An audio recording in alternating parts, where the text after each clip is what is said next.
Bonjour tout le monde. Aujourd'hui, on va lire un livre de non-fiction sur le continent, l'Amérique du Sud.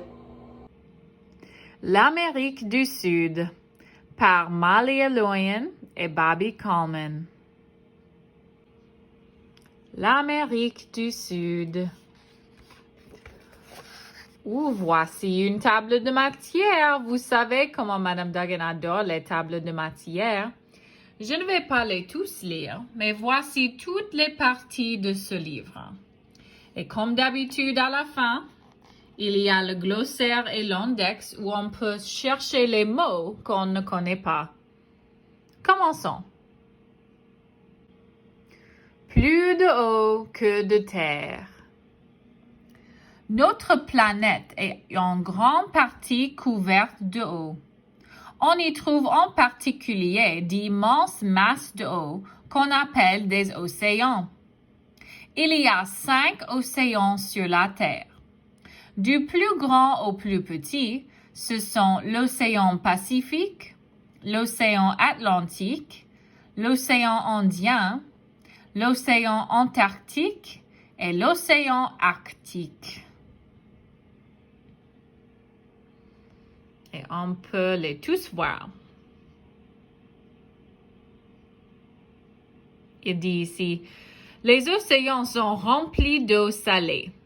On voit sur la carte les 5 océans entourant les 7 continents. Les 7 continents. La Terre comprend aussi 7 continents. Un continent, c'est une vaste étendue de terre. Du plus grand au plus petit, les 7 continents sont l'Asie, l'Afrique, l'Amérique du Nord, l'Amérique du Sud, l'Antarctique, l'Europe et l'Océanie. Et on peut voir ici les 7 continents. Tournons la page. Découvre l'Amérique du Sud. Ce livre porte sur l'Amérique du Sud, qui compte 12 pays. Un pays, c'est une partie d'un continent. Chaque pays a des frontières et un gouvernement. Une frontière, c'est un endroit où un pays finit et où un autre commence. Un gouvernement, c'est un groupe de personnes qui prennent des décisions pour les gens qui vivent dans leur pays.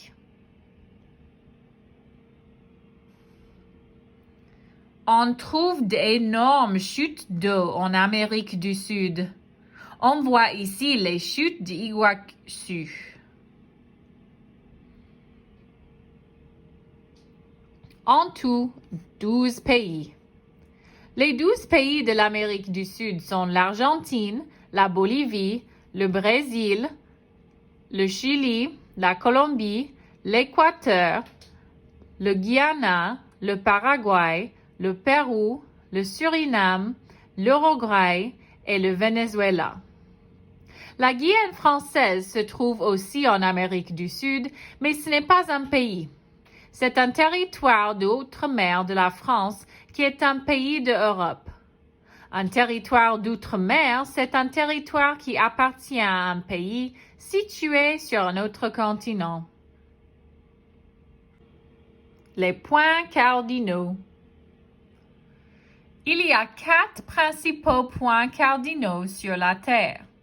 Ce sont le nord, le sud, l'est et l'ouest. Si tu te rends au pôle nord, tu te trouves au point le plus au nord de la Terre. Et si tu vas au pôle sud, tu es alors au point le plus au sud. Près de ces 2 pôles, il fait froid toute l'année. Alors voici le pôle nord et le pôle sud. Et en bas, il dit 2 parties égales. L'équateur est une ligne imaginaire qui fait le tour de la Terre et qui la divise en 2 parties égales. Et sur cette carte, on peut voir l'équateur. En haut, il dit au nord de l'équateur. L'hémisphère nord, c'est la moitié de la Terre qui se trouve entre l'équateur et le pôle nord, au sud de l'équateur. L'Amérique du Sud est située en grande partie dans l'hémisphère sud. L'hémisphère sud, c'est la moitié de la Terre qui se trouve entre l'équateur et le pôle sud. Qu'est-ce que le climat? Le climat, c'est le temps qu'il fait pendant une longue période dans une région donnée.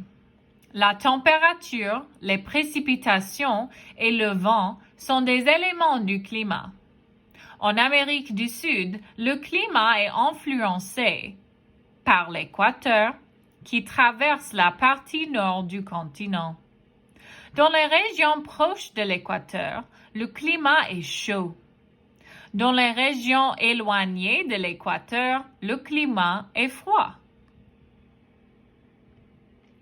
Dans les régions les plus au sud du continent sud-américain, il fait toujours froid. De grandes couches de glace épaisse couvrent la majeure partie du sol et de l'eau. Ce sont des glaciers. La pluie et le beau temps. Les différentes régions d'Amérique du Sud ne reçoivent pas toute la même quantité de pluie. Dans certaines régions, il pleut presque tous les jours. Dans d'autres, il ne pleut presque jamais. Il y a aussi des régions où il pleut seulement une partie de l'année. On appelle cette période la saison des pluies. Le reste de l'année, le climat est sec. C'est la saison sèche. Ce renard vit dans une région du Chili où il ne pleut presque jamais. Certaines régions du Brésil reçoivent beaucoup de pluie presque chaque jour. Des montagnes et des îles. On trouve de nombreuses montagnes en Amérique du Sud. Les montagnes sont des zones de terre élevées dont les pentes sont raides. La cordillère des Andes est formée de montagnes situées à l'ouest du continent. Les zones dessinées en brun sur la carte montrent où se trouvent certaines des montagnes d'Amérique du Sud. Les Andes forment la plus longue chaîne de montagnes au monde. Une chaîne de montagnes, c'est un groupe de montagnes qui sont disposées en ligne. Des îles intéressantes. On trouve des îles en Amérique du Sud. Les îles sont des étendues de terre entourées d'eau.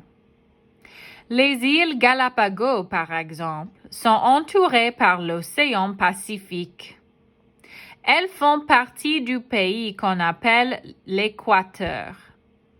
Beaucoup d'animaux comme des oiseaux, des otaries et des iguanes vivent sur ces îles et dans les eaux qui les entourent.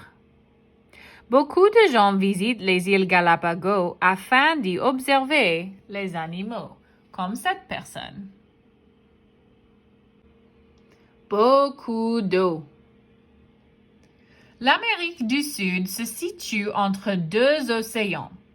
L'océan Atlantique borde sa côte est, alors que l'océan Pacifique borde sa côte ouest.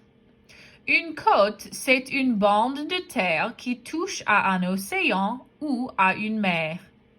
Une mer, c'est une petite partie d'un océan qui est entourée de terre. La côte nord de l'Amérique du Sud est bordée par la mer des Caraïbes.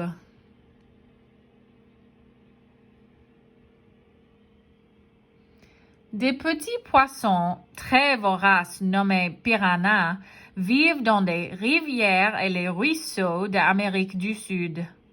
Ces poissons vivent en groupes appelés bancs. L'Amazone. Le deuxième fleuve au monde par sa longueur se trouve en Amérique du Sud. C'est l'Amazone qui coule du Pérou au Brésil. Il compte plus de 1000 affluents. Un affluent, c'est un cours de eau qui se jette dans un cours de eau plus grand. Les forêts tropicales humides. Il y a des forêts tropicales humides en Amérique du Sud. Ces forêts contiennent de nombreux grands arbres. On en trouve uniquement dans les régions chaudes et pluvieuses, où il tombe au moins 250 cm de pluie chaque année. Ça, c'est beaucoup de pluie. La forêt amazonienne. La forêt amazonienne est la plus grande forêt tropicale humide de toute l'Amérique du Sud et même du monde. Ce papillon est un morpho bleu. Il vit en Amérique du Sud, dans une forêt tropicale humide.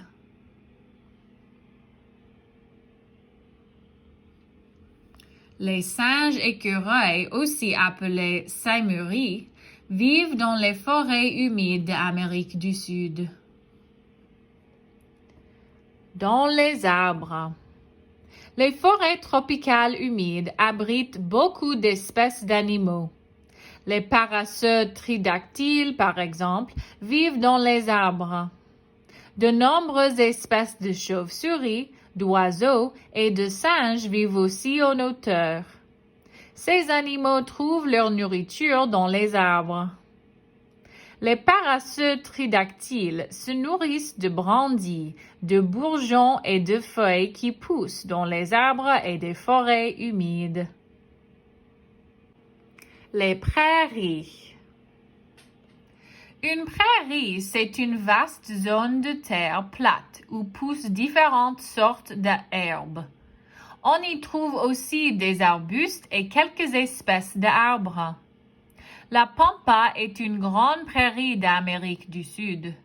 Elle couvre une partie de l'Argentine, du Brésil et de l'Uruguay. Ces animaux sont des capybaras. Ils vivent dans les prairies sud-américaines. Les capybaras sont le plus gros rongeurs de la terre.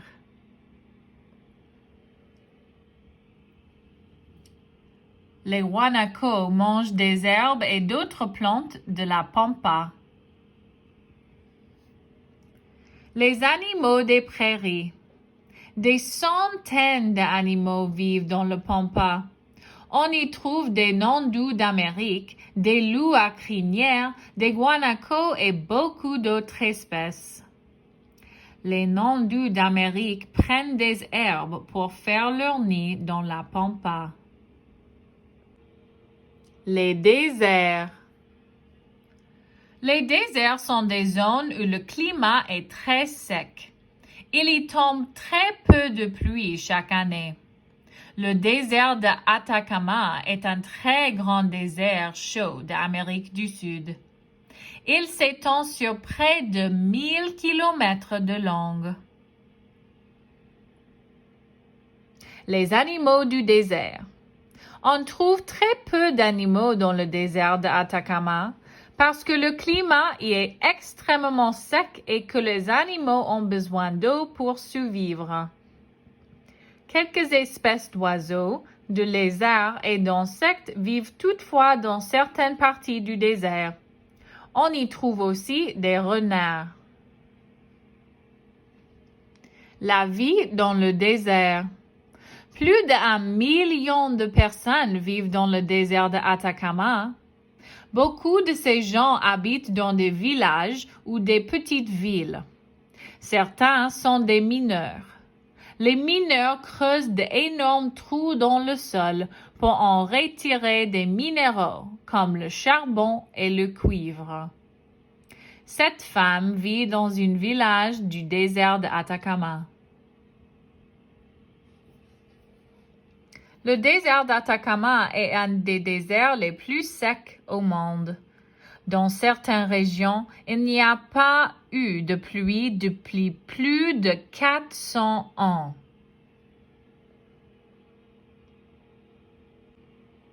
Les zones urbaines. L'Amérique du Sud compte plus de 300 millions d'habitants. La plupart vivent dans des villes. Les grandes villes d'Amérique du Sud sont des endroits bruyants et animés, où il y a beaucoup d'immeubles. Les maisons colorées qu'on voit ici se trouvent dans la ville de Buenos Aires, en Argentine.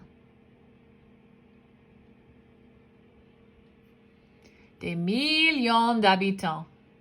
De nombreuses villes sud-américaines sont situées près de l'océan Atlantique ou de l'océan Pacifique.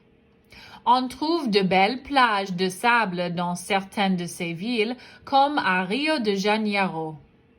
Après Sao Paulo, Rio de Janeiro est la plus grande ville du Brésil. Plus de 6 millions de personnes y vivent. Les gens viennent de partout dans le monde pour voir les plages et les montagnes de Rio de Janeiro et pour profiter de son climat agréable. La vie dans les villages. Beaucoup de gens vivent dans les zones rurales d'Amérique du Sud, à l'extérieur des villes. Ils habitent généralement dans des villages. Certains de ces villages ne se trouvent même pas sur la terre ferme. Le village qu'on voit ici est situé sur le lac Titicaca. Il est construit sur une île flottante. Les gens qui y vivent sont appelés Huros. Ils ont construit l'île de leurs propres mains en utilisant des roseaux qu'ils ont attachés ensemble. Les Huros construisent aussi leurs maisons, leurs bateaux et leurs meubles avec des roseaux séchés. Et voici un exemple d'un bateau en roseau. Cultiver sa nourriture. Une bonne partie des habitants des zones rurales ont des jardins ou des fermes. Ils y cultivent des fruits et des légumes pour nourrir leur famille. Certains vendent la nourriture qu'ils ont en trop dans des marchés extérieurs, comme celui qu'on voit ici. Les gens élèvent aussi des vaches et d'autres animaux pour que leur famille puisse manger de la viande. Les ressources naturelles. Les ressources naturelles sont des matières qu'on trouve dans la nature et que les gens peuvent vendre pour faire de l'argent. L'Amérique du Sud possède de nombreuses ressources naturelles, par exemple du pétrole, du charbon et des arbres. Le bétail, les bananes, le maïs et la canne à sucre sont d'autres ressources naturelles qu'on trouve en Amérique du Sud. Un clin d'œil. On cultive du cacao, du café et différentes sortes de noix en Amérique du Sud. Ces ressources sont vendues partout dans le monde. Des matières très précieuses. L'or et l'argent sont d'autres ressources naturelles de l'Amérique du Sud. En plus de ces métaux, on trouve sur ce continent des pierres précieuses comme les diamants et les émeraudes. Les gens peuvent s'enrichir en vendant ces ressources naturelles. Ce garçon et son père sont à la recherche de or. La culture sud-américaine. La culture, c'est l'ensemble des croyances, des coutumes et des modes de vie qu'un groupe de gens a en commun. Cette culture peut s'exprimer par des œuvres d'art, de la musique et des danses, mais aussi par d'autres activités comme les jeux et les sports. Voici quelques-unes des choses que les Sud-Américains font pour exprimer leur culture. Ces gens sont des Indiens Aymara qui vivent en Bolivie. Les femmes exécutent une danse traditionnelle de leur peuple. Le football. Le soccer est le sport le plus populaire en Amérique du Sud. Les enfants comme les adultes y jouent dans tous les pays du continent. Mais dans ces pays, on appelle plutôt le soccer football ou football. Le soccer est particulièrement populaire en Argentine, au Brésil et en Uruguay. Le carnaval. Le carnaval, c'est une grande fête qui a lieu chaque année au mois de février. Pendant le carnaval, on assiste à des défilés bruyants dans les rues avec des costumes colorés, de la musique, de la nourriture, des chants et des danses. En Amérique du Sud, on célèbre le carnaval pendant plusieurs jours. Cette jeune fille est costumée pour le carnaval. Carte postale d'Amérique du Sud. On trouve beaucoup d'endroits magnifiques et intéressants en Amérique du Sud. Des gens du monde entier vont visiter ces endroits pour le plaisir. On appelle ces gens des touristes. Voici quelques-uns des endroits les plus spectaculaires d'Amérique du Sud. Les cartes montrent où ils se trouvent sur le continent. Des milliers d'animaux, comme cette tortue géante, vivent sur les îles Galapagos. Les tortues géantes des Galapagos peuvent vivre plus de 100 ans. Ça, c'est comme un humain. Les gens se rendent en Amérique du Sud pour explorer la forêt amazonienne. Ils font de l'écotourisme pour mieux connaître la forêt humide et l'Amazone. Le Machu Picchu est une ville très ancienne qui se trouve dans les montagnes du Pérou. Cette ville a été construite par le peuple Inca au XVe siècle. Et aux dernières pages, on a le glossaire et l'index. Et voici la fin du livre. J'espère que vous avez appris un ou deux nouveaux faits sur l'Amérique du Sud. Merci pour regarder cette vidéo. À la prochaine!